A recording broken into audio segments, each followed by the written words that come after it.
भाजपा मोदी जी इस पर खेद प्रकट करें। उनको शुद्ध करते हैं तो इनकी कितनी अशुद्ध बुद्धि है, कितनी अशुद्ध नीतियां होंगी।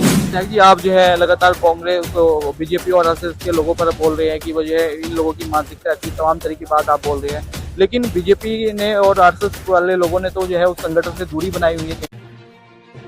तो मैं मौजूद हूँ और जैसे कि आपको पता है कि उत्तराखंड में जो है मुल्कीराज खड़गे जो कांग्रेस के राष्ट्रीय अध्यक्ष थे वो आए हुए थे। उनके बाद में एक हिंदू संगठन है श्री राम के नाम से, उन्होंने जो है वहां का जो है शुद्धिकरण किया है। उस बारे में जो है आज यहाँ पर बैठक हुई और विधायक जी हमारे साथ में। विधायक जी क्या पूरा मामला थोड़ा विस्तार से बताएंगे?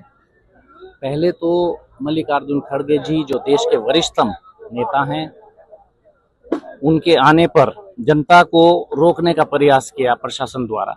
फिर हमारे जो विधायक लोग हैं वो वहां गए, उन्होंने नेता प्रतिपक्ष और प्रदेश अध्यक्ष जी के नेतृत्व में वहां अपनी बात रखी, जोरदार तरीके से रखी।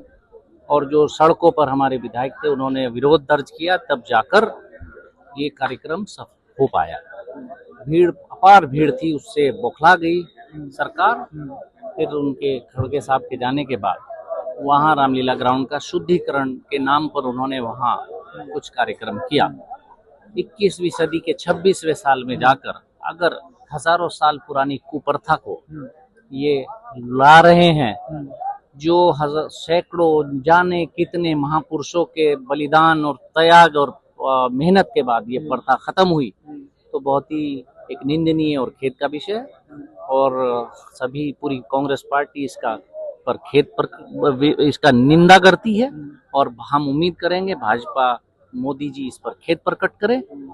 और आने वाले वक्त में जनता देख रही है कि जो लोग अपनी बात कहने पर और अनुसूचित जाति के होने के कारण देश के वरिष्ठतम नेता के आने पर अगर ये मैदान को शुद्ध करते हैं तो इनकी कितनी अशुद्ध बुद्धि है, कितनी अशुद्ध नीतियां होंगी, तो वो जनता देख रही है।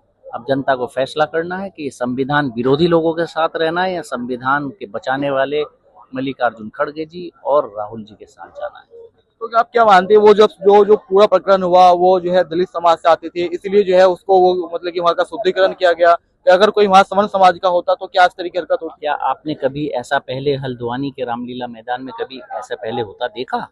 अगर पहले ऐसा नहीं हुआ, किस कारण से किया, क्यों किया, क्या कारण था? तो ये तो बड़ा एक निंदनीय कृत्य उन लोगों कह रहे हैं। वो जो उनके लोगों का देख रहा था वो कह रहे थे कि हमारी संस्कृति है इस तरीके की कि हमने उसका वहाँ का शुद्धिकरण किया। तो संस्कृति काहे की है, किस परिप्रेक्ष्य में किया? संस्कृति कोई पर्व था, कोई पूजा अर्चना का दिन था कि किस विषय में किया? वो विषय भी तो बताएंगे। कहते हैं कि वो सनातन धर्म के बारे में और इस तरह की तमाम तरह से वो टिप्पणी पहले करते आए हैं इस चीज को। कभी उन्होंने ऐसी टिप्पणी की ना, वहाँ की वीडियो ऑडियो सब आप लोगों के पास होंगी। क्या इस तरह की बात हुई वहाँ, जो टिप्पणी या कोई बात हुई? तो आप लोग सब चौथा स्तंभ आप खुद हैं, आपके पास तो हमसे ज्यादा वहाँ की वीडियो रिकॉर्डिंग्स होंगी। तो देखिए, अगर कोई उन्होंने गलत बात की होगी तो हम उसको, हमें भी सुनवाइए, हम भी समझना चाहेंगे कि क्या कहा। अच्छा विधायक जी, आप जो है लगातार कांग्रेस बीजेपी और आरएसएस के लोगों पर बोल रहे हैं कि वो जो है इन लोगों की मानसिकता ऐसी, तमाम तरह की बात आप बोल रहे हैं, लेकिन बीजेपी ने और आरएसएस वाले लोगों ने तो जो है उस संगठन से दूरी बनाई हुई है कहीं ना कहीं। तो वो किस संगठन के लोग हैं जब उन्हीं के साथ उनके तस्वीरें और उन्हीं के साथ उनकी आइडेंटिटी रिवील होती दिख रही है, तो किस संगठन के लोग? अच्छा विधायक जी, एक सवाल और आपसे है, मेरा आखिरी सवाल है। जिस तरह से ये प्रकरण हो रहा है तमाम, उसके अलावा और भी बहुत सारी घटनाएं सामने आ रही है, 2027 का इलेक्शन भी नजदीक है, क्या उस चीज को मद्देनजर, क्या वोटों का वो हो सके इस तरह की चीजें हो रही है या क्या वजह आप मानते हैं कि? जानता, लेकिन ये गंदी मानसिकता से की हुआ कृत्य है।